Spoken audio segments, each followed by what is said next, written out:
Hi hello friends, ഇന്ന് നമുക്ക് ചൗച്ചൗ വെച്ചിട്ടൊരു തോരൻ ഉണ്ടാക്കി നോക്കാം.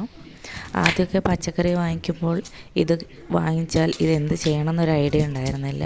അങ്ങനെ ഞാൻ ഒരു തവണ തോരൻ വെച്ച് നോക്കി. അപ്പോൾ നല്ല അടിപൊളി ടേസ്റ്റാണ്. അപ്പോൾ നമുക്കൊന്ന് തോരൻ ഉണ്ടാക്കി നോക്കാം. നമുക്കധികം മൂപ്പില്ലാത്തത് കൊണ്ട് ഞാനതിൻ്റെ തൊലിയൊന്നും കളഞ്ഞിട്ടില്ല. നന്നായി വൃത്തിക്ക് കഴുകിയെടുത്ത ശേഷം ഇതുപോലെ ചെറുതായിട്ടൊന്ന് അരിഞ്ഞെടുക്കുന്നുണ്ട്.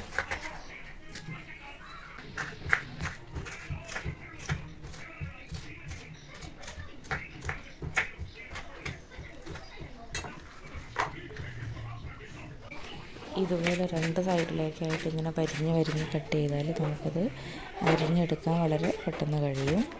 അങ്ങനെ നമ്മൾ ചൗച്ചൗവെല്ലാം അരിഞ്ഞ് റെഡിയാക്കിയിട്ടുണ്ട്. ഇനി നമുക്ക് തോരൻ വയ്ക്കാം.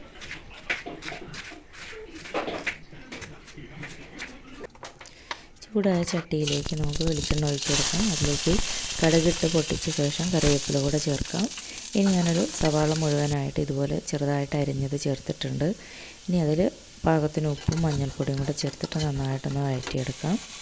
ഇനി നമുക്ക് അരിഞ്ഞ് വെച്ചിരിക്കുന്ന ചൗച്ചൗ ചേർത്ത് നന്നായിട്ടൊന്ന് ഇളക്കി നോക്കാം. ആവശ്യമെങ്കിൽ നമുക്ക് അല്പം ഉപ്പും കൂടെ ഈ സമയത്ത് ചേർക്കാവുന്നതാണ്. ഇനി നമുക്കിതൊന്ന് സിമ്മിലിട്ടൊന്ന് വേവിച്ചെടുക്കാം.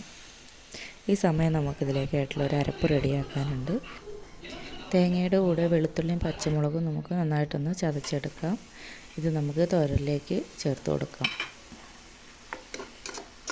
ഇനി നന്നായിട്ടൊന്ന് മൂടി വെച്ച ശേഷം ഒന്നുകൂടെ ഒന്ന് വേവിച്ചെടുക്കാം.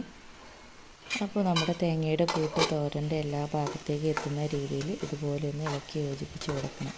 അപ്പോൾ നമ്മുടെ തോരൻ ഇവിടെ റെഡി ആയിട്ടുണ്ട്. എല്ലാവരും ട്രൈ ചെയ്യണം, അഭിപ്രായം പറയണം.